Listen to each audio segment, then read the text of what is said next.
Diyos ng Digmaan Azura. Kabanata 451, Saint Territory Tianmen. The Immortal Island. Siyempre naaalala ko, tumanggo si Li Xiaohan. Tungkol sa Immortal Island, narinig nga ni Li Xiaohan si Xingju na binanggit ito noon pa. Sa oras na iyon, sinabi ni Xingju kay Li Xiaohan na ang Immortal Island ay naglalaman ng malaking kayamanan.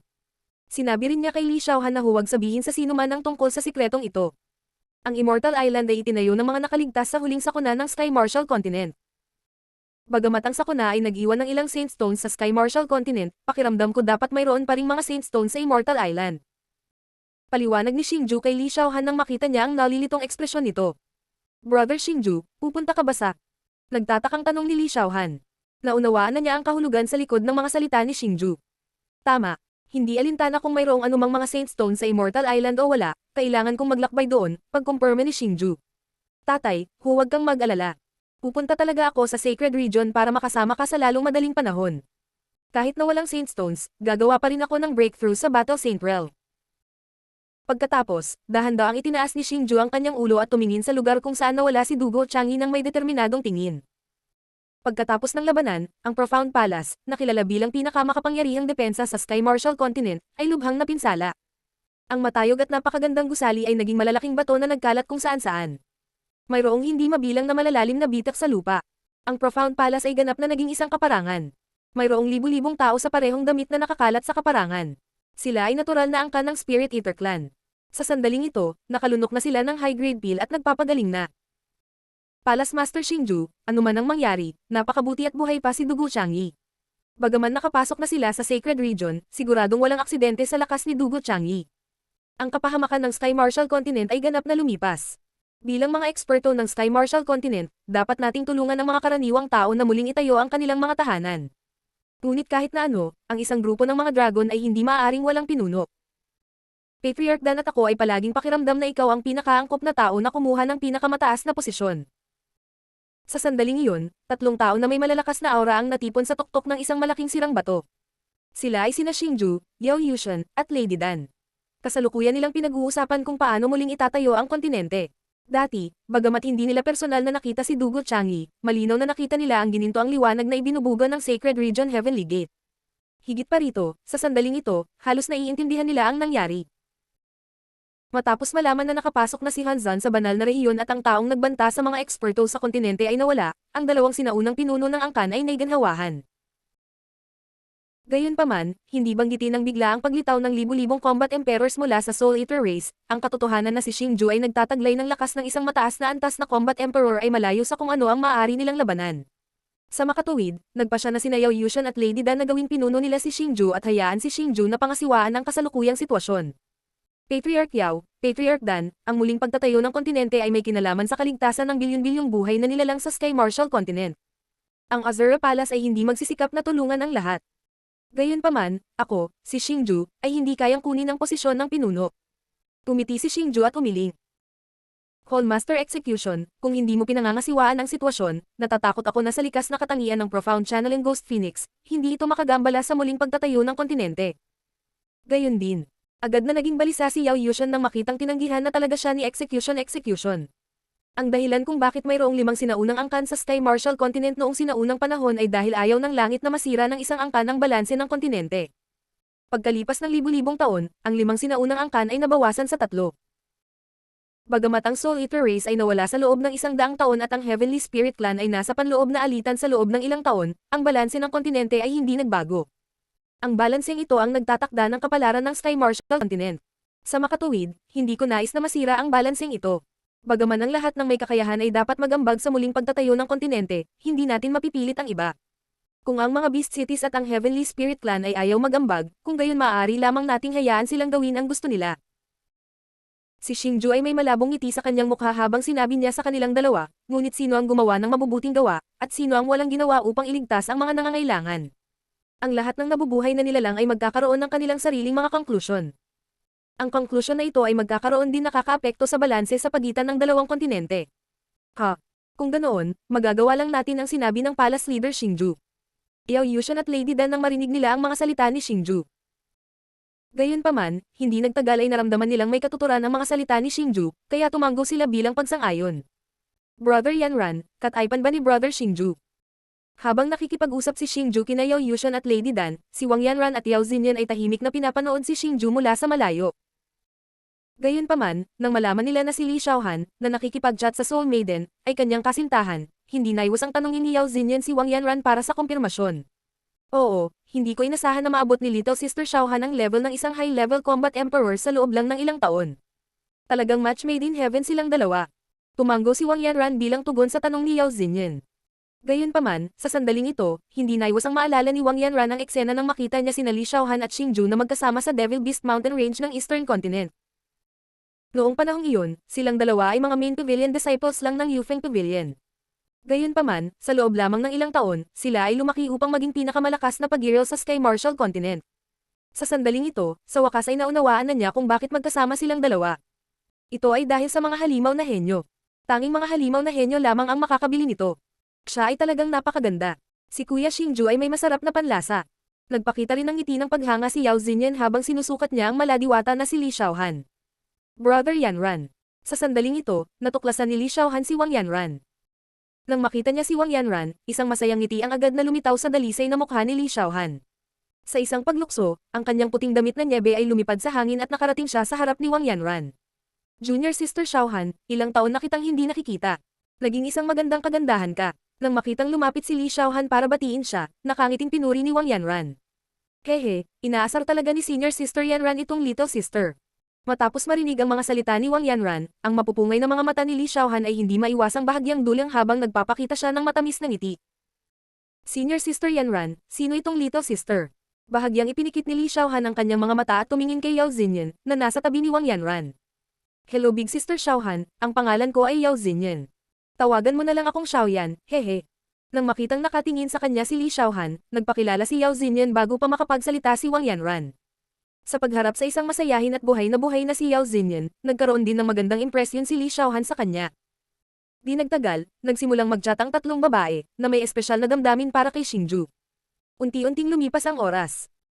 Habang nagkukwentuhan silang tatlo, ang maliwanag na araw sa kalangitan ay matagal nang napalitan ng mabituing gabi. Tila may paksa sina Li Xiaohan, Wang Yanran, at Yao Xinyan na hindi nila mapag-usapan. Ang malakampanang tawa ng tatlong walang kapantay na dilag ay patuloy na umalingaw-ngaw sa tahimik na kalangitan, na pinalamutian ng mabituing gabi sa kagandahan nito. Hey, Xiaohan, hindi mo ako mabibenta ng ganito. Gayunpaman, sa tuwing umalingaw-ngaw ang tawa ni Li Xiaohan at ng dalawa pa, si Xingju, na nakaupo sa isang malaking bato, ay walang magawang buntong hininga. Puno ng pait ang gwapo niyang mukha.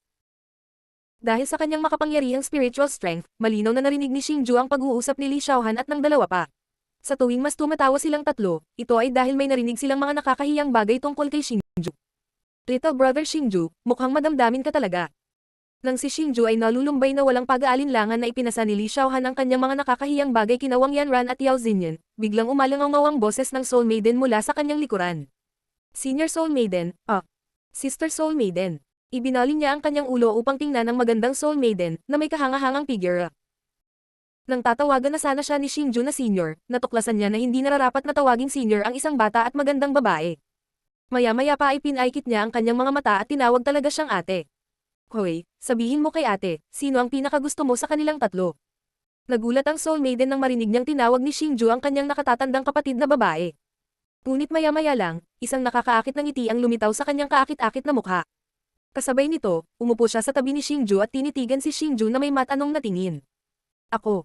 Ngunit nang marinig niya ang mga salita ng Soul Maiden, tumikom ang bibig ni Xingju. Sa hindi malamang dahilan, medyo nakaramdam siya ng pag-aalinlangan kahit na sigurado siya sa kanyang sagot. Huwag mong sabihin na si Xiaohan lang ang gusto mo. Yung dalawang babae na yun may malalim na relasyon sa'yo diba? Wala ka bang nararamdaman para sa kanila? Nakangiting sabi ng Soul Maiden. Ngunit ang natanggap niya ay katahimikan pa rin mula sa pagbitay. Little brother, huwag mong itago ang totoong nararamdaman mo. Sabihin mo kay ate ang iniisip mo. Pangako hindi ko sasabihin kay Xiaohan.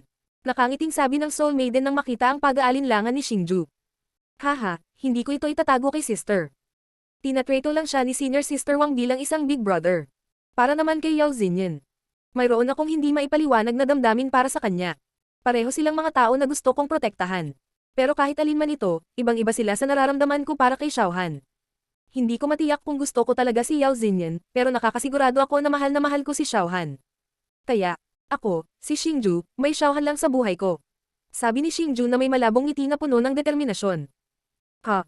Hehe, hindi ka na misjudge ni Little Sister Xiaohan. Nagulat ang Soul Maiden sa sagot ni Xingju. Ngunit hindi nagtagal, nagpakita siya ng isang sobrang nasisiyahang ngiti. Xingju. Ngunit sa sandaling ito, si Li Xiaohan, na masigasig na nakikipag-chat kina Wang Yanran at Yao Xinyan, ay biglang nagbago sa ekspresyon. Narinig niya ang buong pag-uusap ni Xingju at ng Soul Maiden. Pero saglit lang ang sorpresang iyon bago napalitan ng nakakaantig na ngiti. Bilang isang babae, sino ba ang ayaw na manatili sa tabi nila ang mahal nila? Ngunit upang hayaan si Xingju na magkaroon ng higit na kaligayahan at kagalakan, si Li Xiaohan ay nagkusa na hayaan si Xingju na tanggapin siya. Ngunit sa sandaling ito, nagbago ang isip niya. Naramdaman niya na dahil mahal na mahal siya ni Xingju, hindi niya dapat pilitin si Xingju na gawin ang mga bagay na hindi niya gustong gawin. Diyos ng Digmaan Azura, Kabanata 452, Magsalita. Unti-unting umikot ang magandang Milky Way sa langit. Sa ilalim ng liwanag ng buwan, si Xingju at ang iba pa ay hindi nakaramdam ng antok. Dahil sa wakas ay natapos na ang kalamidad na nagpabagabag sa pakiramdam ng lahat, ang puso ng bawat isa na natali sa pagkabalisa ay tuluyan ng pinakawalan. Sa makatuwid, sa sandaling ito, bawat isa sa kanila ay may walang katapusang mga bagay na pag-uusapan at walang katapusang mga paksang pag-uusapan. Bagamat walang mainit na pagdiriwang, napuno ng tahimik na kagalakan ang mysterious whole wasteland na ito, napuno ng walang katapusang Saturday, ngunit tila kalmado. Nang lumubog ang araw sa umaga, libu-libong miyembro ng Spirit Eater Race ang handa ng umalis. Bagamat hindi sila nakatulog sa buong gabi, sa ilalim ng paggamot sa tableta, hindi lamang ganap na gumaling ang kanilang mga katawan, puno rin sila ng sigla. Yao Clan Leader, Dan Clan Leader, dito tayo magpaalam. Nakatayo sa harap ng hukbo ng Spirit Eater Race, itinaas ni Xingju ang kanyang mga kamay patungo kina Yao Yushan at Dangu. Sana magtagumpay si Hall Master Xingju. Kasabay nito, magalang din sumagot sina Yao Yushan at Dangu. Bagamat hindi nila alam kung bakit gustong pangunahan ni Xingju ang Spirit Eater Race, hindi sila masyadong nagtanong dahil ayaw itong ipaliwanag ni Xingju ng malinaw. Swish, swish, swish, swish. Pagkatapos ng serye ng mga kasiyahan, kumislap ang figure ni Xingju at pinangunahan ang libu-libong miyembro ng Spirit Eater Race papunta sa Spatial Tunnel. Ang kanilang destinasyon ay ang Boundless Sea Region. Libu-libong Combat Emperors ang dumaan sa Spatial Tunnel sa napakabilis. Napakaganda ng pormasayon na ito. Sa libu-libong Combat Emperors, pinamunuan sila ni Xingju at Li Xiaohan. Brother Xingju, ang Profound Insight Ghost Phoenix ay malinaw na nagtatago sa malayo kahapon. Bakit hindi mo ako hinayaang patayin ito? Sa Spatial Tunnel, tinanong ni Li Xiaohan si Xingju na may nagtatakang ekspresyon. Dahil hindi nagtagal pagkatapos dumating si Yao Yushan at ang iba pa, naramdaman ni Li Xiaohan ang isang pamilyar na aura. Ito ay ang Beast City Lord, ang Profound Insight Ghost Phoenix.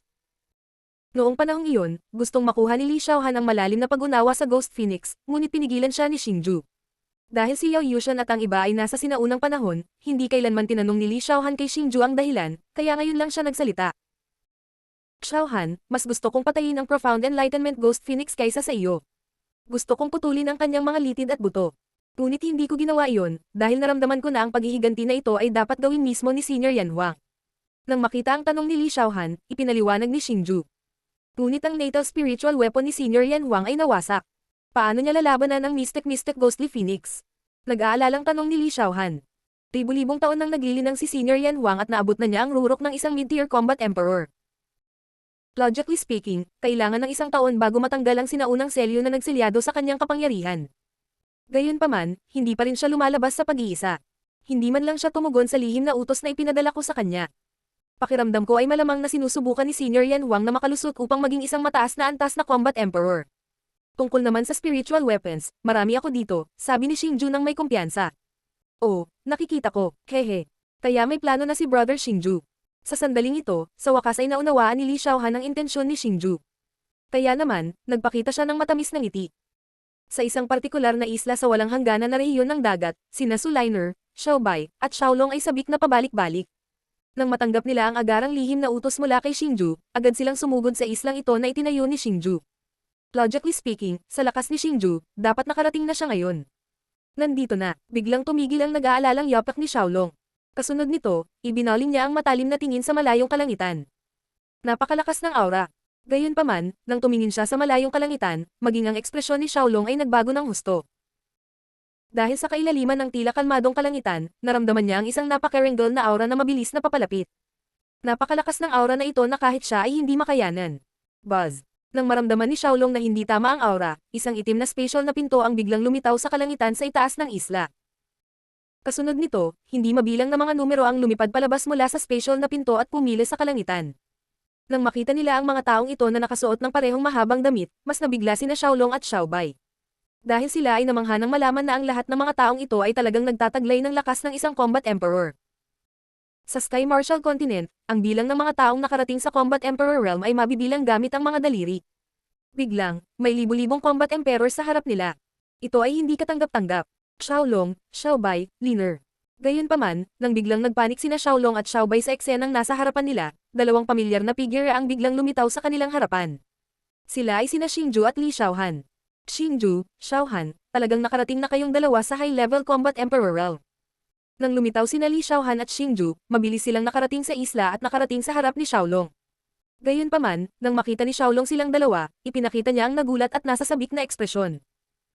Xiaolong, naabot mo na rin ang level ng high-level Combat Emperor. Kasabay nito, si Xingju at Li Xiaohan ay nagpahayag ng isang nagulat ng ngiti dahil nalaman nilang si Xiaolong ay talagang umabot sa antas ng isang high-level Combat Emperor. Buntong hininga, nang umalis ako sa Mystical Palace, alam kong babalik ka para hanapin si Dugo Haoyu. Nagkataon lang, nahawakan ko ang bottleneck ng isang high-level Combat Emperor, kaya pumunta ako sa pag-iisa para mag-cultivate. Pagkatapos kong makalusot sa level na ito, pupuntahan kita at tutulungan ka. Gayunpaman, hindi ko inaasahan na noong kakalusot ko pa lang sa level na ito, napatay mo na si Dugo Haoyu. Nang marinig ang tanong ni Xingju, napakamot ng ulo si Xiaolong at ngumiti ng nakakahiya. Noong panahong iyon, nang si Xingju ay naglabas ng isang agarang lihim na utos kay Xiaolong at sa iba pa, saglit lang niyang ipinaalam sa kanila na ang panganib ng kontinente ay nalutas na. Hiniling niya sa kanila na mabilis na tumungo sa Boundless Sea Domain at sabay na tumungo sa Immortal Island. Sa makatuwid, hindi alam ni Xiaolong at ng iba pa na si Dugo Haoyu ay talagang isang mabuting tao. Queer. Gayunpaman, nang magpapaliwanag na si Xingju kay Xiaolong, isang pamilyar na boses ang biglang tumunog. Pagtingin sa pinanggalingan ng boses, nakita niya ang isang medyo haggard na babae na naglalakad patungo kay Xingju. Ina. Nang makita niya ang babae, mas nabigla si Xingju. Tumalon siya patungo sa babae at ay nalalayan siya dahil siya ang ina ni Xingju, si Nangang Shuyo. Xingju, sabihin mo kay nanay, buhay pa ba ang tatay mo? Buhay pa ba si Changyi? Sa sandaling ito, ang mukha ni Nangang Shuyo ay kasing putla ng isang piraso ng papel at ang kanyang katawan ay napakahina. Halata na may malubhang karamdaman siya. Gayunpaman, ang kanyang mga mata ay puno ng pagnanasa. Nananabik siya ng sagot mula kay Xingju. Bagamat nakatanggap sina Xiaolong at Xiaobai ng utos mula kay Xingju na dalhin ang Azure Palace, Yufeng Pavilion, at Nangang family sa Eastern Continent, napakahirap na ilipat ang napakaraming tao. Sa makatuwid, sina Xiaolong at Xiaobai gumawa ng desisyon na bumuo ng ilang teleportation arrays sa Toireng Domain at Eastern Continent para ligtas nilang mailipat ang lahat. Sa makatuwid, nang lumitaw si Dugo Changyi at nakipaglaban kay Hanzan, sina Xiaolong, Xiaobai, at Nangang Shuyo ay nasa Toireng Domain pa rin.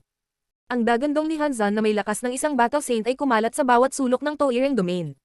Sa makatuwid, hindi pinansin ni Nangang Shuyo ang kanyang mga pinsala at sinundan dito sina Xiaolong at Xiaobai. Gusto niyang makakuha ng sagot mula kay Xingju. Sa kaibuturan ng kanyang puso, umaasa siyang buhay pa ang ama ni Xingju, si Dugo Changyi. Ina, buhay nga si tatay. Hindi lang siya namatay, nakalusot pa siya sa Battle Saint level. Nakatingin sa nag-aalalang mukha at nananabik na mga mata ni Nangang Shuyo, hindi nang ahas si Xingju na mag-alinlangan at sinabing may katiyakan. Talaga? Nasaan siya? Nasaan siya? Matapos marinig ang mga salita ni Xingju, ang haggard na mukha ni Nangang Shuyo ay agad na namulaklak sa isang napakatalino ng ngiti. Para bang ang mga ugat ng isang punong nakabaon ng malalim sa ilalim ng lupa ay sa wakas ay nakakita ng liwanag ng pananabik. Ina, noong araw na iyon, binuksan ni Hanzan ang Heavenly Gate ng Sacred Region at tumakas sa Sacred Region. Upang habulin si Hanzan, pumasok din si tatay sa Sacred Region kasama niya. Paliwanag ni Xingju. Matapos marinig ang mga salita ni Xingju, agad na nawala ang ngiti sa mukha ni Nangang Shuyo. Isang hindi maipaliwanag na emosyon ang nakasulat sa kanyang walang buhay na mukha. Bilang kanyang anak, si Xingju ay tumingin sa kasalukuyang Nangang Shuyo at ang kanyang puso ay napuno ng sakit. Ramdam niya ang sakit ng ina dahil ganoon din ang nararamdaman niya. Ina, huwag kang mag-alala. Sa lakas ng ama, kahit na pumasok siya sa Sacred Region, walang mangyayari sa kanya. Higit pa rito, ang dahilan kung bakit ako nagpunta dito sa pagkakataong ito ay upang mahanap ang banal na bato. Hanggat maaari kong mahanap ang banal na bato, maaari kong buksan ang makalangit na pintuang daan ng banal na rehiyon at patayin si Hanzan kasama ang ama. Kapag dumating ang oras na iyon, ama, at gagawa ako ng paraan para makabalik sa Sky Martial Continent. At that time, hindi na tayo maghihiwalay pa. Napangiti si Xingju at inaliw ang kanyang ina. Habang nagsasalita siya, lumingon siya at tumingin kay Li Xiaohan sa likod niya. Queer, gusto mo rin bang pumunta sa Sacred Region? Matapos marinig ang mga salita ni Xingju, nabigla si Nangang Shuyo. Mabilis niyang itinaas ang kanyang ulo at tumingin kay Xingju. Nang tumingin siya kay Xingju, ang kanyang mga mata ay napuno ng matinding pag-aatubili. Huhuhu. Gayunpaman, sa sandaling ito, ang tunog ng marahas na alon ay biglang nagmula sa dagat sa labas ng isla. Pagtingin nila, nakita nila na ang dating kalmadong ibabaw ng dagat ay napuno na ngayon ng matatayog na alon. Bukod dito, sa gitna ng mga alon, isang malaking whirlpool ang lumitaw. Sa sandaling ito ay patuloy na lumalawak, at sa gitna ng whirlpool, isang daanan ang aktwal na lumitaw. Ito ay ang undersea hurricane. Nang makita ni Xingju ang malaking whirlpool na lumitaw sa labas ng maliit na daanan, hindi niya maiwasang matuwa ng labis. Dahil nakilala niya na ito ay ang undersea hurricane na humantong sa Immortal Island. Brother Xingju, ito ang undersea hurricane. Matapos marinig ang mga salita ni Xingju, nagulat din si Li Xiaohan at ang iba pa. Oo, ito talaga ang undersea hurricane. Nang marinig ang tanong ni Li Xiaohan at ng iba pa, tumanggo si Xingju at sumagot. Brother Xingju, ang undersea hurricane ay lilito lamang isang beses bawat ilang daang taon. At saka, hindi alam ang kinaroroonan nito. Ngayong lumitaw ito dito, tila alam na ng Panginoon ng isla ng Immortal na nandito tayo. Sabi ni Li Xiaohan na nakakunot ang noo. Sa pagkakataong ito, pumunta tayo dito para kunin ang item ng Immortal Island. Hindi maiwasang makipaglaban tayo sa mga sinaunang seniors ng Sky Martial Continent. Upang makuha ang banal na bato, kahit na ito ay isang bundok ng mga kutsilyo o isang dagat ng apoy, dadaanan ko ito. Nang makita ang pag-aalala ni Li Xiaohan, mahinang ngumiti si Xingju. Xiaohan, may malubhang sakit ang nanay ko at kailangan ng mag-aalaga sa kanya. Hindi mo na kailangang pumunta sa Immortal Island sa pagkakataong ito. Manatili ka rito at alagaan mo ang aking ina. Pagkatapos, ngumiti si Xingju at sinabi kay Li Xiaohan. Pero brother na Xingju. Matapos marinig ang mga salita ni Xingju, mas nagbago ang ekspresyon ni Li Xiaohan. Gayunpaman, sa pagtingin sa determinadong tingin ni Xingju, nilunok niya ang mga salitang nasa dulo na ng kanyang dila. Huwag kang mag-alala girl. Kasama ko dito, walang mangyayari kay Xingju. Nang makita ito, tumawa si Xiaolong at sinabi kay Li Xiaohan. Puyer, kailangan mong makabalik ng ligtas. Hihintayin ka ni nanay at Xiaohan dito. Sa sandaling ito, sinabi ni Nangang Shuyo kay Xingju. Huwag kang mag-alala, inay. Maghintay ka na lang dito kasama si Xiaohan. Malapit na tayong bumalik. Sa pagtingin sa nag-aalalang titig ni Nangang Shuyo, pinaikit ni Xingju ang kanyang mga mata at nagpakita ng kumpiyansa ng ngiti. Tara na. Sa pagliko ng kanyang katawan, siya ay naging isang sinag ng liwanag na bumaril patungo sa bagyo sa ilalim ng dagat. Sa likod niya, ilang figure din ang tumalon sa bagyo. Sa isang kisap mata, tanging sina Li Xiaohan at Nangang Shuyo na lang ang naiwan sa maliit na isla, na kanina pa napuno ng mga tao. Unti-unting nagwawala ang bagyo sa ilalim ng dagat na marahas na umuusad, bumabalik sa dati nitong kalmadong kalagayan. Diyos ng Digmaan Azura. Kabanata 453, Pagkikita ng Mag-ina. Huhuhuhuhu. Sa kailaliman ng walang hanggan ng dagat, umiikot ang isang marilag na buhawi sa napakabilis na bilis. Ang buhawi na ito ay tumakbo sa malalim na dagat. Sa isang sulyap, ito ay tila isang maputlang puting dragon na walang katapusan. Habang umiikot ito, isang malakas na puwersa ng pagsipsip ang pumuno sa paligid, na nag-aalis ng hindi mabilang na agos ng tubig na sumasayaw sa paligid nito. Ang mga agos ng tubig na ito ay kumakatawan sa isang nakamamatay na puwersa ng pagsipsip. Napakalakas ng puwersang ito na kahit ang makapangyarihang mga hayop sa dagat ay hindi nang ahas na lapitan ang hanay ng puwersa ng pagsipsip nito dahil labis silang natatakot na masipsip dito at mawalan ng buhay. Gayunpaman, ito ay tiyak na napakalakas na buhawi na mayroong malalim na daanan sa loob. Sa sandaling ito, may ilang mga figure na nagbabalik-balik sa daanan. Napakabilis ng kanilang takbo kaya hindi nakapagsalita ang isa. Sa mga mata ng isang karaniwang tao, imposibleng makita ang kanilang kinaroroonan. Mga nakatatanda, sa isla ng Immortal, mayroong 5 mid-level combat emperor at isang high-level combat emperor. Tungkol naman sa Island Lord, mas hindi maarok ang kanyang lakas. Ayon sa aking pagtatansya, siguradong isa siyang high-level combat emperor at dapat ay may ilang uri ng mga espesyal na paraan. Higit sa lahat, hindi ko masigurado kung totoo ang impormasyong ito. Kaya naman, kapag pumasok tayo sa isla ng Immortal, dapat mag-ingat ang lahat at huwag pababayaan ang iyong pagbabantay. Si Xingju, na nasa unahan, ay ipinadala ang kanyang boses sa mga taong nasa likuran niya ng may malakas na puwersa. Huwag kang mag-alala, Xingju, handa na tayo. Matapos maihatid ni Xingju ang kanyang boses, libu-libong boses ang patuloy na umalangaw sa mga tainga ni Xingju at lahat sila ay naghatid ng parehong mensahe. Matapos marinig ang tugon ng lahat, bahagyang tumanggo si Xingju sa kanyang ulo. Kasunod nito, itinoon niya ang kanyang marangal na tingin patungo sa kailaliman ng madilim na daanan. Kasabay nito ang pagtaas ng kanyang bilis. Nandito na tayo. Ang daanan na ito ay orihinal na may malakas na puwersa ng pagsipsip, na humantong kay Xingju at sa iba pa papunta dito. Sa ilalim ni Xingju at sa sobrang bilis ng iba, kahit na ang daanan ng malalim na dagat ay napakahaba, isang kakaibang liwanag ang biglang lumitaw sa harapan nila. Ang liwanag na iyon ay hindi nagmula sa Immortal Island, ngunit mas katulad ng liwanag na ibinubuga ng kakaibang hadlang. Buzz! Sa sandaling pumasok siya sa liwanag, naramdaman ni Xingju na pumuti ang kanyang paningin, at wala siyang makitang malinaw. Nang gumaling ang kanyang paningin, nagulat si Xingju nang makitang nasa isla na siya. Sa pagtingin sa pamilyar na eksena sa kanyang harapan, alam ni Xingju na sila ay nasa dalampasigan kung saan sila tumuntong sa Paradise Island sa huling 2 beses. Buzz! Buzz! Swish swish swish swish swish! Kasabay nito, lumitaw din sa tabi ni Xingju sina Xiaolong, Xiaobai, Hanji at ang libu-libong Spirit Eater clansmen sa likod ni Xingju. Para silang dumating mula sa ibang espasyo. Ito ba ang Immortal Island? Kakaiba. Sa totoo lang, may puwersang pumipigil sa amin. Hindi man lang tayo makaakyat sa langit. Sa pagtingin sa isla sa harap nila, maraming tao ang gustong umakyat sa langit sa unang pagkakataon upang makita ang buong hitsura ng isla. Gayunpaman, napansin nila sa kanilang pagtataka na kahit na maaari silang tumalon sa hangin, hindi sila maaaring lumipad sa isla. Ang dahilan nito ay dahil may hindi nakikitang puwersa na pumipigil sa kanila. Xingju, parang totoo ang sinabi mo. Nakakamangha ang may-ari nitong Paradise Island. Pero kapag ganito, mas excited ako. Gusto ko talagang makilala itong may-ari ng isla. Naramdaman ng malakas na puwersang nagbubuklod ng Immortal Island, kinuyam ni Xiaolong ang kanyang kamao na kasing laki ng sandbag. Ang magkabilang mata niya ay puno ng matinding hangarin sa pakikipaglaban. Sa kasalukuyan, naabot na ni Xiaolong ang antas ng isang mataas na antas ng Combat Emperor. Nasa tuktok na siya ng kontinenteng ito. Sa makatuwid, natural na hindi siya makapaghintay na ipakita ang kanyang lakas bilang isang Divine Beast. Tama. Para makapag-create ng ganoong isla, talagang character ang island owner na ito. Gusto ko rin makilala ang ganoong kasama. Hindi lang si Xiaolong, maging ang mga angka ng Spirit Eater ay mukhang hindi mapakali. Hindi na sila makapaghintay na maranasan ang lakas ng mga tao sa Celestial Island. Pagkatapos ng lahat, sila at ang mga nakaligtas sa Celestial Island ay kumakatawan sa 2 henerasyon ng mga eksperto ng Sky Martial Continent. Paumanhin, lahat, natatakot ako na matatalo tayo sa laban na ito. Gayunpaman, kumpara sa mataas na moral ng lahat, ang mukha ni Xingju ay mapatla at ang kanyang mga kilay ay mahigpit na nakadikit. Ang kanyang mga mata na dapat ay puno ng hindi natitinag na determinasyon ay talagang kumikislap sa walang katapusang kalungkutan. Anong problema ni Xingju? Bakit bigla kang nasabi ng ganyan? Ang tila walang pakialam na mga salita ni Xingju ay parang kidlat nang pumasok ito sa tenga ng lahat. Sa sandaling ito, lahat ay tumingin kay Xingju nang may pagtataka at pagkataranta, hindi alam kung ano ang gagawin. Bagamat ang seniority ni Xingju ang pinakamababa dito, walang duda sa lakas ni Xingju. Sa sandaling ito, ang dahilan kung bakit handa ang lahat sa tabi ni Xingju na sundan si Xingju dito ay dahil lubos silang nagtitiwala kay Xingju. Sa madaling salita, sa kanilang subconscious, si Xingju, ang junior na ito, ay hindi namamalayang naging pinuno sa kanilang mga puso.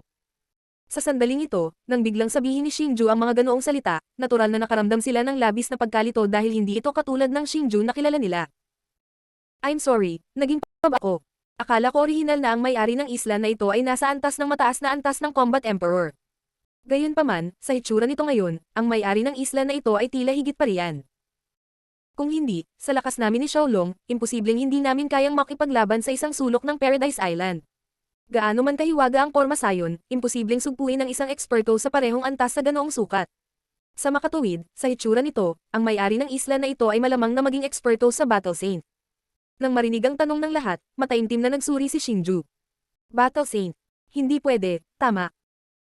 Matapos maabot ang Battle Saint level, bakit hindi siya pumunta sa Sanctuary pero nanatili dito sa halip?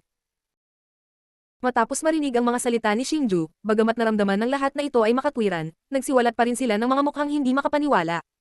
Ito ay dahil sa kanila, ang isang Battle Saint ay isang sagradong antas. Ito ay isang antas na maaaring malampasan ang mga tanikala ng lupa at ang mga limitasyon ng habang buhay. Sinasabing hindi lamang sila nagkaroon ng kapangyarihang sirain ang langit at lupa, maaari rin silang mabuhay magpakailanman. Bukod dito, hanggat ang isa ay umabot sa antas ng Battle Saint, maaari nilang buksan ang pinto sa Sanctuary at makapasok sa Sanctuary. Ang Sanctuary ay isang lugar na hinahangad ng bawat eksperto sa Sky Martial Continent. Karaniwan, maliban sa mga espesyal na abnormal na tao tulad ni Hanzan, hanggat ang isa ay umabot sa antas ng Battle Saint, papasok sila sa Sanctuary sa lalong madaling panahon. Walang dahilan para manatili sila rito. Siguro responsibilidad niya ito. Nakangiting sagot ni Xingju. Xingju, kung gayon, ano ang susunod mong plano? Huwag na nating pag-usapan kung mayroon ba talaga siyang lakas ng isang Battle Saint. Batay lamang sa katotohanan na siya ang Island Lord ng Enchanted Island, siguradong mahahawakan niya ang ating nasaan. Dahil nandito tayo ngayon, hindi naman tayo pwedeng tumakas na walang ginagawa, diba? Sa sandaling ito, humakbang si Soul Maiden at sinabing, higit pa rito, ang mga miyembro ng Soul Eater Clan ay parehong tumingin kay Xingju gaya ng ginawa ni Soul Maiden, dahil ang mga salita ng Soul Maiden ay kumakatawan sa kanilang mga iniisip. Mga nakatatanda, huwag kayong mag-alala. Siguradong hindi masamang tao ang Island Lord. Kung hindi, hindi niya ako tutulungan nang dumating ang kalamidad. Sa tingin ko hanggat hindi natin sirain ang Enchanted Island, hindi niya tayo mahihirapan. At ngayong nandito na tayo, natural na hindi tayo basta-basta pwedeng umalis ng ganito. Kahit anong mangyari, kailangan kong subukan ito. Gayunpaman, ang ganitong mapanganib na pagtatangka ay magagawa ko ng mag-isa. Pagkatapos ng lahat, ito ay aking nag-iisa. Hinarap ni Xingju ang karamihan at biglang nagpakita ng isang napakatalino na ngiti. Sa loob ng ngiti na ito, may bahid ng pagsusumamo. Pagkatapos, tumalikod siya at mag-isang naglakad patungo sa kailaliman ng Enchanted Island. Xingju, gusto mong hanapin ang Island Lord na mag-isa. Paano ko gagawin iyon? Baka iniisip mo na duwag kami natakot sa kamatayan. Tama. Xingju, sabay na tayo. Dahil napagdesisyonan na naming sundan ka sa Enchanted Island, handa na kaming mamatay. Nang makita ito, mas nabalisa ang mga tao. Isa-isa nilang sinundan si Xingju. Buzz. Ngunit sa sandaling gumagalaw ang mga tao, isang kakaibang pagbabago ang biglang kumalat sa buong katawan ng mga miyembro ng Soul Eater Clan. Wow! Sa sandaling ito, naramdaman nila ang isang hindi maipaliwanag na pagpigil na nakakulong sa kanila. Ang pagpigil na ito ay hindi nagmula sa labas, ngunit mula sa kaibuturan ng kanilang bloodline. Seniors, paumanhin. Alam kong hindi kayo duwag, pero ayokong magsakripisyo kayo ng hindi kailangan. Sa sandaling ito, dahan-dahan ding lumingon si Xingju. Sa kanyang kanang hintuturo, ang Soul Eater token na naging singsing ay kumikislap na may kakaibang liwanag. Tumalabas na ang pagpigil na dinaranas ng mga miyembro ng Soul Eater Clan ay ang bloodline restraint na dulot ni Xingju sa pamamagitan ng Soul Eater token. Little White, Little Dragon, sa tingin ko hindi mo ako pahihirapan, tama. Pagkatapos, tumingin si Xingju kay Little Dragon at Little White. Xingju, sige. Hihintayin ka naming bumalik. Nang makita ito, nagkatinginan ng Little Dragon at Little White at nakangiting sinabi kay Xingju. Batay sa kanilang pag-unawa kay Xingju, alam nila na kapag nakapagdesisyon si Xingju, mahirap itong baguhin. Bagamat hindi sila nakagapos ng Soul Eater token, kung talagang gusto nilang sundan si Xingju, hindi imposibleng matalo sila ni Xingju gamit ang kanyang lakas at matrap sila dito. Kaya, pinili na lang nilang magkompromiso. Salamat. Nakatingin sa mapaniwala ang tingin ni Little Dragon at Little White, ngumiti din si Xingju. Pagkatapos, siya ay naging isang sinag ng liwanag at nawala sa kagubatan na humantong sa kailaliman ng isla. Gaano man kalakas ang pagtawag sa kanya ng Soul Goddess at ng iba pang seniors ng Soul Eater Clan, hindi siya lumingon. Whoosh, whoosh, whoosh. Ang bilis ni Xingju ay napakabilis. Ang kagubatan na orihinal na napakalaki sa kanya ay nalampasan na ngayon sa isang iglap. Sa pagkakataong ito, hindi na muling nagpakita ang palasyong lumitaw noon. Wah wah wah wah wah wah. Gayunpaman, mayroong isang malaking lawa dito. Napakalinaw ng tubig sa lawa na kitang-kita ng isa ang mga isda na lumalangoy sa tubig, ang mga halamang tubig na lumulutang, at ang mga rosas na bulaklak ng lotus na sumasayaw sa hangin, na naglalabas ng barbarong halimuyak. Ang lawa ay makapal na natatakpan ng matatayog na bundok. Sa mga bundok, may ilang puting talon na bumuhos sa lawa na parang mga silver dragon na bumababa mula sa langit. Ang malakas na daloy ng tubig ay nagpukaw ng makapal na singaw ng tubig sa lawa. Habang tumatagal ang singaw ng tubig, lumitaw ang isang napakarilag na bahaghari, na lalong nagpaganda sa dati ng magandang lawa. Gayunpaman, ang napakagandang lawa ay hindi nagpatagal sa titig ni Xingju. Sa sandaling ito, mariing naakit ang kanyang tingin sa lalaking nakaputing damit na nakaupo sa tabi ng lawa at nangangisda. Ito ay dahil ang lalaking ito ay ang Island Lord of the Island. Diyos ng Digmaan Azura. Kabanata 454, Maling Kalkulasyon. Sa wakas nandito ka na. Kahit na ang figure ni Xingju ay kasinggan ng isang piraso ng papel, tahimik na lumapag sa lupa, naakit pa rin ito ang atensyon ng Island Lord. Gayunpaman, naakit pa rin ito ang atensyon ng Island Lord. Sa pagkakataong ito, napalingon na siya at tinitigan ang punishment Jew na may singkit na mga mata. Para siyang nakakita ng matandang kaibigan na matagal na niyang hindi nakikita. Senior, isa ka ng Battle Saint. Sa pagtingin sa Island Lord sa harapan niya, hindi pa rin nakikita ni Xingju ang lakas ng kabilang partido. Bagamat nahulaan na niya ang katotohanan, gusto pa rin ni Xingju na kumpirmahin ito mismo. Kehe, anong mali? Natatakot ka ba? Tumiti ang Island Lord. Kung natatakot ako, hindi ako pupunta. Tumiti si Xingju, ipinahayag ang kanyang determinasyon. Haha, Xingju, alam ko kung para saan ka narito, at ang bagay na gusto mo ay narito. Sa pagtingin sa determinadong mukha ni Xingju, iwinagayway ng Island Lord ang kanyang manggas at isang sinag ng liwanag ang lumabas mula sa kanyang palso. Nang mawala ang liwanag, 6 na santong bato ang lumitaw sa kanyang harapan. Saint Stones. Sa pagtingin sa 6 na Saint Stones na kumikislap na may mahinang liwanag at naglalabas ng nakakaakit na enerhiya, nagliwanag ang mga mata ni Xingju.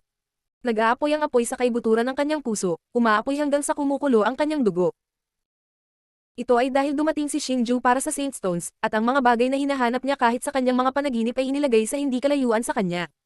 Xingju, kung nandito ka para sa kapangyarihan, hindi ko sila ibibigay sa iyo. Gayunpaman, alam ko na ang dahilan kung bakit gusto mo ang banal na bato na ito ay hindi lamang para sa kapangyarihan, kundi para din sa iyong pamilya. Sa mundong ito kung saan ang mga malalakas ay iginagalang, ang mga tao ay unti-unting nakalimutan ang tungkol sa mga ugnayan ng pamilya upang maghanap ng kapangyarihan. Para sa kapakanan ng kapangyarihan, hindi karaniwan para sa mga tao na gumawa ng pagtataksil at sumalungat sa natural na kaayusan. Ngunit ikaw ay isang exception. Hindi mo lamang pinahahalagahan ang mga relasyon sa pamilya, ngunit pinahahalagahan mo rin ang pag-ibig at pagkakaibigan. Maraming beses, pinahahalagahan mo sila ng higit pa kaysa sa iyong sariling buhay. Kaya't napagpasyahan kong ibigay sa iyo ang mga Saint Stone na ito ng walang kondisyon. Kunin mo sila. Sa pag-iisip mula sa Island Lord, ang 6 na Saint Stone na kumikislap na may malalim na asul na liwanag ay lumutang patungo sa Xingju. Sa pagtingin sa 6 na Saint Stones na lumulutang sa kanyang harapan, hindi makapaniwala si Xingju sa kanyang mga mata dahil hindi niya akalain na ibibigay ng Panginoon ng Immortal Island ng ganoon kadali ang Saint Stones. Senior, gusto mo ba talagang ibigay sa akin ang banal na bato? Pansamantalang tanong ni Xingju. Kailangan ko bang magsinungaling sa'yo? Bahagyang kumulubot ang mga sulok ng bibig ng Island Lord na nagpapakita ng tame time ng ngiti. Xingju, salamat, Senior. Nang makita ito, lumuhad si Xingju sa isang tuhod at pinagdikit ang kanyang mga kamao patungo sa Island Lord. Napakahalaga lang ng Saint Stone kay Xingju, at hindi lang alam ni Xingju kung paano babayaran ang kabutihan ng Island Lord. Xingju, ang pagkakaiba ng lakas sa pagitan ng isang emperor at isang saint ay parang pagkakaiba sa pagitan ng langit at lupa. Kung ikaw ay aasa sa iyong sariling lakas upang makalusot mula sa isang battle emperor patungo sa isang battle saint, ito ay katulad ng pag-akyat sa langit. Gayunpaman, sa Saint Stone, mayroon lamang isang manipis na linya sa pagitan nila. Gayunpaman, kailangan kong ipaalala sa iyo na kahit na ang pagpino sa Saint Stone ay makapagbibigay daan sa iyo na mabilis na makalusot sa isang battle saint, hindi lahat ay makatiis sa marahas na enerhiya ng isang battle saint. Ang mga hindi makatiis dito ay sisabog at mamamatay. Higit pa rito, masasabing 1 in a million ang mga makatiis sa Saint Stone. Bagamat namumukod tangi ang iyong talento, kahit ako ay hindi rin sigurado kung matagumpay mong maaabsorb ang enerhiya ng Saint Stone. Sa makatuwid, ipinapayo ko sa iyo na maging handa sa pag-iisip. Ang pagpino sa santong bato ay walang alinlangan na pumapasok sa isang pintuan ng buhay at kamatayan. Ang tagumpay ay nangangahulugan ng buhay, ang kabiguan ay nangangahulugan ng kamatayan. Ang mga mata ng Island Lord ay parang mga sulo habang nakatitig siya ng diretso kay Xingju. Ang bawat salitang sinabi niya ay parang isang matalas na kutsilyo, malalim na nakaukit sa isip ni Xingju. Salamat sa paalala mo, Senior. Tikas na pipihining mabuti ni Junior itong mga Saint Stones. Ipinahayag muli ni Xingju ang kanyang pasasalamat sa paalala ng Island Lord. Gayunpaman, gaano man ito kadelikado, hindi nito matitinag ang determinasyon ni Xingju. Sai, dahil iyon ang kaso, sige na. Matapos marinig ang mga salita ni Xingju, walang magawa ang Island Lord na umili. Pagkatapos, dahan-dahan siyang tumayo at naglakad patungo sa gitna ng lawa habang tinatapakan ang malinaw na tubig. Buzz. Nang maglakad siya papunta sa gitna ng lawa, iwinagayway niya ang kanyang manggas at may kakaibang alon talaga ang lumitaw sa ibabaw ng lawa. Wah pagkatapos, tuloy-tuloy na tumunog ang mga alon ng tubig. Sa sandaling ito, nabigla si Xingju nang makitang sa gitna ng lawa, talagang mayroong isang tuwid na whirlpool. Sa pagtingin sa eksena sa harap niya, si Xingju ay nalilito. Hindi niya alam kung ano ang ginagawa ng Island Lord, ngunit hindi magandang magtanong siya, kaya nakatitig lang siya sa lahat ng nasa harapan niya. What are you spacing out for? Jump in. Sa sandaling ito, biglang lumingon ang Island Lord at sinabi kay Xingju. Talon, tumalon. Ang mga salita ng Island Lord ay nabigla kay Xingju. Hindi niya talaga maintindihan ang kahulugan sa likod ng mga salitang iyon. Ang tubig ng lawa na ito ay hindi ordinaryong tubig ng lawa.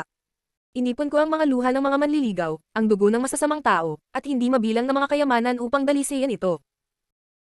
Kung ang iyong katawan ay napapaligiran ng tubig ng lawa na ito ay lubos na madaragdagan ang iyong mga pagkakataon na matagumpay na magpino. The Saint Stones. Ito lang ang maitutulong ko sa iyo. Nang makita ang pagkalito sa mukha ni Xingju, ipinaliwanag sa kanya ng Island Lord. Salamat, Senior. Si Xingju ay talagang nagpapasalamat sa dakilang kabaitan ng Senior. Nang marinig ang paliwanag ng Island Lord, mas naging excited si Xingju. Kaya naman, lumuhad siya sa lupa at yumukod sa Island Lord. Sige. Hindi na kailangang magpasalamat sa akin. Dapat mabilis mong simulan ang pagpino nito. Nang makita ang mukha ni Xingju na puno ng pasasalamat, biglang tumalikod ang Island Lord at naglakad patungo sa dalampasigan. Kasabay nito, ikanaway niya ang kanyang kamay kay Xingju, na nagpapahiwatig na mabilis na pumasok si Xingju. Whoosh! Nang makita ito, hindi na nagdalawang isip si Xingju. Humakbang siya pasulong at kumislap ang isang sinag ng liwanag, papasok sa whirlpool ng lawa. Wah. Pagkakapasok ni Xingju, dahan-daang nagsara ang whirlpool at bumalik sa dati nitong kalmado ang umaalon na ibabaw ng lawa. Ang Island Lord ng Celestial Island ay umupo sa lupa at itinaas ang fishing rod sa kanyang kamay upang mangisda muli. Sa sandaling ito, sinimulan na ni Xingju na pinuhin ang banal na bato at pumasok sa Battle Saint Realm. Gayunpaman, si Xiaolong, YT, Soul Maiden, at ang mga miyembro ng Soul Eater clan na nasa paligid ng Immortal Island ay hindi alam ang tungkol sa bagay na niregalo ng Island Lord kay Xingju ang Holy Stone. 6 na oras na ang nakalipas mula nang pumasok si Xingju sa kaibuturan ng Island Lord, kaya lahat ay hindi mapakali. Sabik silang nagpabalik-balik sa dalampasigan. Pinatunayan ng hindi mabilang na mga bakas ng paa sa dalampasigan kung gaano sila kabalisa. Ano nangyari? Nawala na ang paghihigpit sa atin ng Soul Devouring Token. Baka may nangyari kay Xingju. Sa sandaling ito, ang Soul Maiden ay tumitig sa kailaliman ng kagubatan na may matalim na tingin habang kinakabahan siyang nagsasalita. Lord Soul Maiden, dahil nawala na ang bloodline restriction, mag-barge na lang tayo. Sa sandaling ito, isang lalaki ng angkan ng Spirit Eater ang dumating sa tabi ng Soul Maiden at nagtanong. Sa sandaling ito, ang tingin ng Soul Maiden ay medyo nag-aalangan. Bilang miyembro ng angkan ng Spirit Eater, naiintindihan niya ang masusing pagsisikap ni Xingju. Ang dahilan kung bakit hindi sila pinabayaan ni Xingju ay dahil ayaw niyang gumawa sila ng mga hindi kinakailangang sakripisyo. Noon pa man ay iniisip ni Xingju na ang pagpunta sa Island Lord upang hanapin ang Saint Stone ay sarili niyang bagay, ngunit nakalimutan niya na si Hanzan ay kaaway ng buong angkan ng Spirit Eater. Ang ama ni Xingju ay pumasok sa Saint Region upang hulihin si Hanzan. Ngayong dumating na si Xingju para kunin ang Saint Stone para mahanap ang kanyang ama, hindi lang sa kanya ang bagay, kundi ang buong angkan ng Spirit Eater. Lahat ng miyembro ng Spirit Eater clan, makinig. Pumasok sa Island Lord at tulungan si Xingju na makuha ang Saint Stone. Pagkatapos ng ilang sandali ng pagmumuni-muni, biglang nagsalita ang Soul Maiden sa mga miyembro ng Spirit Eater clan sa likod. Pagkatapos, pinangunahan niya ang libu-libong miyembro ng Spirit Eater clan patungo sa kaibuturan ng Island Lord. Xiaolong, ano ang dapat nating gawin? Sa pagtingin sa mga miyembro ng Spirit Eater clan na nagmamadaling pumasok sa kagubatan, ibinawling ni na Xiaobai at Su Linier ang kanilang tingin kay Xiaolong. Kung ganoon, hindi na tayo pwedeng maupo at wala nang gagawin. Terena, nang marinig ang tanong ni Xiaobai, tumawa si Xiaolong. Sa isang paglukso, siya ay naging isang sinag ng liwanag at lumipad patungo sa kailaliman ng kagubatan. Libu-libong figure ang nag-shuttled sa kagubatan sa napakabilis na bilis. Ang kanilang malakas na presyon ay naging dahilan upang ang mga halimaw ng puno sa kagubatan ay hindi nang ahas na lumitaw. Sa halip, nanginginig sila at nagtago sa kakaibang mga puno. Sa sandaling ito, ang puso ng lahat ay napuno ng pagkabalisa dahil lahat sila ay nag-aalala na baka may mangyari kay Xingju. Buzz. Gayunpaman, hindi nagtagal pagkatapos nilang pumasok sa kagubatan, isang marilag na presyon ang biglang lumitaw sa kanilang harapan. Napakalakas ng pressure kaya napahinto ang lahat sa kanilang mga landas. Masasabi ring ganap na pinaghihigpitan ang kanilang mga katawan. Maging si Xiaolong, na isang mataas na antas ng Combat Emperor, ay hindi nakagawa ng isang hakbang pasulong. Battle Saint. Mukhang tama si Xingju. Talagang Battle Saint ang Island Lord. Sa pagkakataong ito, magiging dead meat na tayo. Sa pagharap sa napakalaking pressure, natitiyak ng lahat na ito ay pinakawalan ng isang Battle Saint. Sa sandaling ito, ang lahat ay nagsimulang mawalan ng pag-asa dahil wala silang kapangyarihan na labanan ng isang Battle Saint. Xiaolong, Xiaobai, hindi kayo masin. Gayunpaman, sa sandaling ito, isang pamilyar na boses ang biglang umalangaw sa pandinig ng lahat. Gayunpaman, sa sandaling ito, isang pamilyar na figure ang lumitaw sa harap nila. Si Xingju iyon. Xingju, ikaw. Maaari bang? Sa pagtingin kay Xingju na biglang lumitaw sa kanilang harapan na parang multo at nakatayo sa himpapawid, ang mga ekspresyon ng Soul Maiden, Xiaobai, Xiaolong at ang iba pa ay nagbago ng husto. Dahil sa sandaling ito, napagtanto nila na sobrang pamilyar ang aura na pumipigil sa kanila. Iyon talaga ang aura ni Xingju. Hehe, salamat sa grasya ng Island Lord, nakuha ko na ang Saint Stone at matagumpay kong napino ito. Sa pagtingin sa nagtatakang tingin ng lahat, ipinakita ni Xingju ang isang napakatalino ng ngiti. Gayunpaman, ang ikinagulat ni Xingju ay pagkatapos niyang aminin ang kanyang pagkakakilanlan, walang sumigaw sa pagkagulat. Sa halip, tiningnan siya ng mga ito ng masama. Gayunpaman, muling ipinikit ni Xingju ang kanyang mga mata dahil alam niyang natulala ang lahat sa kanyang mga sinabi. Diyos ng Digmaan Azura. Kabanata 455, Regalo. Matapos makapasok sa Battle Saint level, hindi na napigilan ng Immortal Island si Xingju. Sa pamumuno ni Xingju, umalis sa Immortal Island sina Xiaolong, Xiaobai, Hanji, at ang iba pang Spirit Eater clan. Sa kailaliman ng Immortal Island, mayroong isang napakagandang palasyo. Sa palasyo, 2 lalaki ang nakaupo sa gitna, umiinom ng tsaa at nag-uusap. Ang isa sa 2 lalaki ay nakasuot ng puting damit. Siya ang Island Lord ng Immortal Island, habang ang isa ay nasa katanghaliang gulang na lalaki na puno ng pulang buhok ang ulo. Siya ang pangalawang eksperto ng Immortal Island, ang Red-Haired Demon King. Gusto kong pinuhin ang banal na bato, ngunit tumanggi ka. Hindi ko inaasahan na ibibigay mo ito sa isang tagalabas. Bamantong hininga ang pulang buhok na Demon King. Ang iyong katawan ay hindi perpekto. Hindi nito kayang tiisin ang enerhiya ng banal na bato. Kung hahayaan kitang pinuhin ito ay magiging katulad ng pagmasdan kang mamatay. Walang silbi na iwanan ng banal na bato sa akin. Mas mabuti na ibigay ito sa isang nakatakdang tao. Bukod dito, ang talento ng Xingju na ito ay kahanga-hanga. Bilang isang tao mula sa Sky Martial Continent, maaari siyang gumawa ng pangalan para sa kanyang sarili sa rehiyong iyon at baguhin ang pananaw ng Sacred Region sa Sky Martial Continent. Ang Island Lord ay humigop ng mabangong tsaa sa kanyang kamay at ngumiti. Sa tingin mo ba ay sobrang nakakatakot ang Sacred Region? At nangingibabaw ang Sky Martial Continent. Narinig ito, ang pulang buhok na Demon King ay nag-alinlangan na tingin. Tanging mga Battle Saints lang ang makakapasok sa Sacred Region, pero ni isang Battle Saint ay walang gustong pumunta sa Sky Martial Continent. Ang dahilan ng phenomenon na ito ay alinman sa Sky Martial Continent ay minamalas ng mga tao ng Sacred Region, o may panuntunan sa Sacred Region na naghihigpit sa mga tao ng Sacred Region na pumunta sa Sky Martial Continent. Pakiramdam ko ay may dalawang posibilidad, ngunit ang posibilidad ng huli ay mas mataas kaysa sa una. Dahil pagkatapos ng ating henerasyon ng mga tao ng kontinente na nasawi sa kalamidad, ang isa pang grupo ng mga tao, ang Magical Beasts, ay lumitaw sa Sky Martial Continent ng napakabilis. Ibig sabihin, meron talagang namamahala sa Sky Martial Continent. Masasabi ring kontrolado niya ang lahat sa Sky Martial Continent. Kahit na ang kalamidad ay maaaring dulot ng taong iyon. Nakatingin sa nagdududang tingin ng may pulang buhok na Demon King, ipinaliwanag ng Island Lord ang kanyang hula ng nakangiti. Kung talagang may ganoong tao na kumokontrol sa lahat ng bagay sa Sky Martial Continent, hindi ba't mga laruan lang tayo sa kanyang mga kamay? At para magawa ang ganitong bagay, anong klaseng kapangyarihan mayroon siya? Ang pula na puno ng pagkabigla ang mukha ni Demon King na may buhok. Hehe, Demon King, bakit hindi mo maintindihan? Maraming mga multo sa reincarnation space. Paanong napakaraming multo ay nabibilang sa mga eksperto ng kontinente ng Chanwo? Ibig sabihin, maliban sa ating Sky Martial Continent, marami pang ibang kontinente na hindi natin alam. Tungkol sa mga kontinenteng ito, lahat sila ay kinokontrol ng isang tao tulad ng Martial Heaven Continent.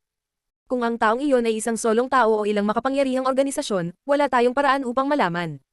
Hindi ko man lang mahuhulaan kung tao ba siya o multo, kung siya ba ay tunay na pag-iral o isang ethereal na ilusyon lamang. Gayunpaman, may isang bagay na maaari nating tiyakin. Sa mundong ito, mayroon talagang isang hindi nakikitang panuntunan at batas na naghihigpit sa atin. Ito ay tiyak na dahil sa mga hindi nakikitang mga patakaran at mga paghihigpit na ang mundo ay hindi na magulo. Ang malakas at mahina ay nabubuhay sa magkaibang mundo.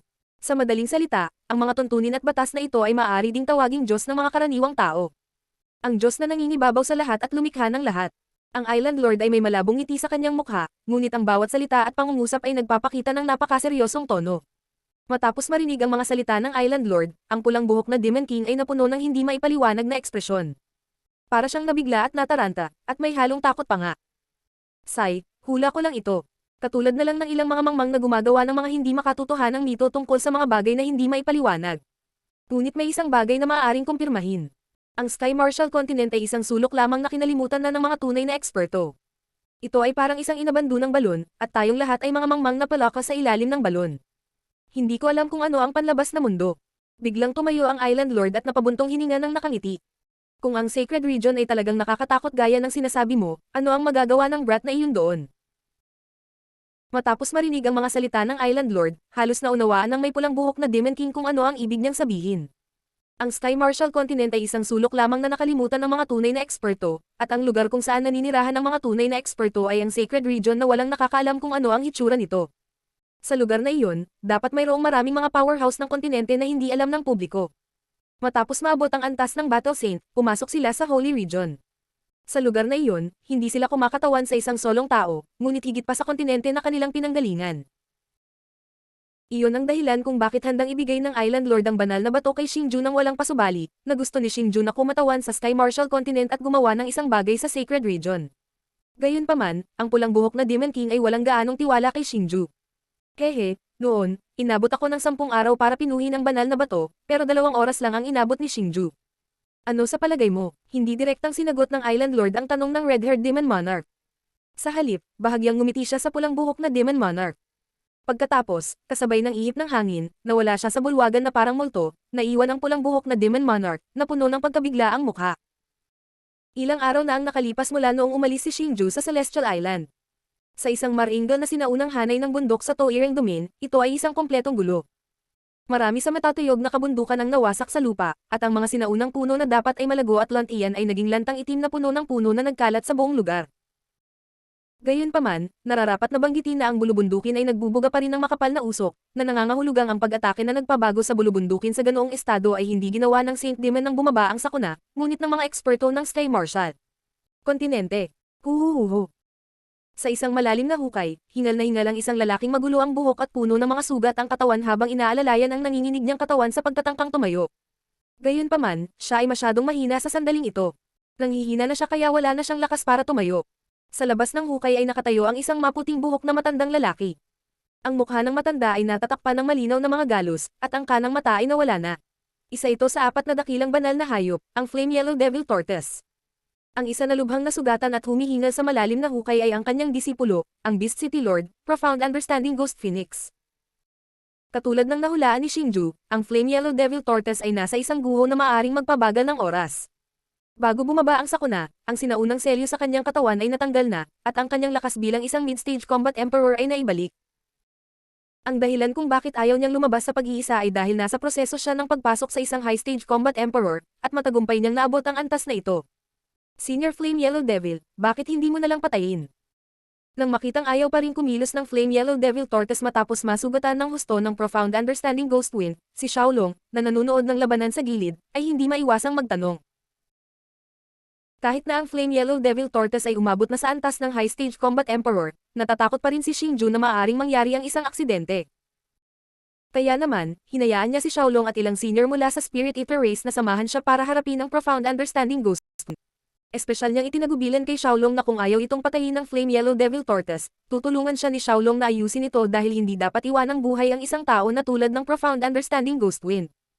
Heaven Refinang, kahit na ang Profound Understanding Ghost Wind ay nakagawa ng maraming kasamaan, bilang isang Divine Beast, hindi ito dapat magpatayan sa isa't isa. Ngayon na ang kapangyarihan nito ay ganap na naselyuhan ko, walang sino man sa kontinente ang makakatulong sa pagtanggal nito. Ang selyo. Kaya, mangyaring iligtas ang buhay nito. Nang marinig ang tanong ni Xiaolong, lumingon ang Flame Yellow Devil Tortoise at tumingin kay Xiaolong na may nagsusumamong tingin. Naiintindihan niya ang kahulugan sa likod ng mga salita ni Xiaolong, ngunit bilang master na nagtaas ng Profound Understanding Ghost Wind, kahit na ang disipulong ito ay nagdulot ng hindi na mapananawli na pinsala sa kanya, hindi pa rin niya kayang patayin ang disipulong ito. Sige. Sa pagtingin sa malalim na tingin ng Flame Yellow Devil Tortoise, si Xiaolong, na noon pa man ay mayabang at masungit, ay talagang naantig. Sa sandaling ito, talagang nagpasya siyang huwag patayin ang Profound Understanding Ghost Wind. Ang kapangyarihan ng malalim na pag-unawa sa Ghost Wind ay nasild, at ito ay nabawasan sa pinakamababang grado ng Demonic Beasts. Gayunpaman, ang Beast City, na nagtipon ng malaking bilang ng Demonic Beasts, ay hindi maaaring walang pinuno. Sa oras na ito, ang Flame Yellow Devil Tortoise, ang lumikha ng Beast City, ay muling umakyat sa posisyon ng Beast City City Lord. Ang dahilan kung bakit niya ginawa ito ay dahil sa takot niya na kung walang City Lord, magkakaroon ng panloob na hidwaan, na haantong sa pagbagsak ng napakalakas na puwersa. Sa pagiging mapagmataas at masungit nitong mga demonic na hayop, nang walang sinumang mamamahala sa kanila, hindi sila magkukusa na tulungan ang mga tao sa kontinente na muling itayo ang kanilang mga tahanan. Sa makatuwid, upang magamit ang kapangyarihan ng mga demonic beast na ito upang matulungan ang mga tao sa Sky Marshal Continent, ang Flame Yellow Devil Tortoise ay yumako sa malaking responsibilidad na ito. Habang sinasamahan ni Xiaolong ang Flame Yellow Devil Tortoise upang patayin ang Profound Understanding Ghost Wind at sakupin ang Beast City, ang mga mandirigma ng Azure Palace ay nagpunta na sa iba't ibang bahagi ng kontinente upang muling itayo ang kanilang mga tahanan sa ilalim ng utos ni Xingju. Gayunpaman, ang Azure Palace's Palace Lord, Xingju, ay lumilipad ng mag-isa sa silangang rehiyon ng Toireng Sky Region. Ang kanyang bilis ay napakabilis na kahit ang mga Battle Emperors ay hindi masubaybayan ang kanyang mga galaw. Swoosh! Biglang, ang katawan ni Xingju ay naging isang sinag ng liwanag at bumaril patungo sa magulong kapatagan sa ibaba. Para siyang kidlat na nahulog mula sa langit. Gayunpaman, hindi mahalaga kung ito ay ang kanyang lakas o bilis, hindi ito isang bagay na maihahambing sa kidlat sa mga ulap. Bang! Kasabay ng nakakabinging pagsabog, yumanig ng malakas ang lupa. Hindi mabilang na malalalim na bitak ang kumalat sa kapatagan. Ang mga tipak ng makapal at mabigat na lupa ay itinapon sa hangin na parang isang bulubundukin. Ang kapatagang ito ay binaligtad ni Xingju. Sa halip na tawagin itong kapatagan, mas angkop na tawagin itong bulubundukin. Swoosh! Pagkaraan ng ilang sandali, ang figure ni Xingju ay biglang bumaril mula sa lupa at huminto sa kalagitnaan ng hangin. Sa sandaling ito, kinakaladkad niya ang isang madilim na lilang katawan ng liwanag sa kanyang kamay. Ang madilim na lilang katawan ng liwanag ay naglalaman ng isang walang katulad na malakas na enerhiya, napakalakas na kahit ang Saintstone ay hindi maihahambing dito. Sa pagtingin sa kakaibang katawan ng liwanag na ito, ipinakita sa mukha ni Xingju ang hindi maitagong ngiti ng pananabik. Kapangyarihan ng Azure, sa wakas ay natagpuan na kita.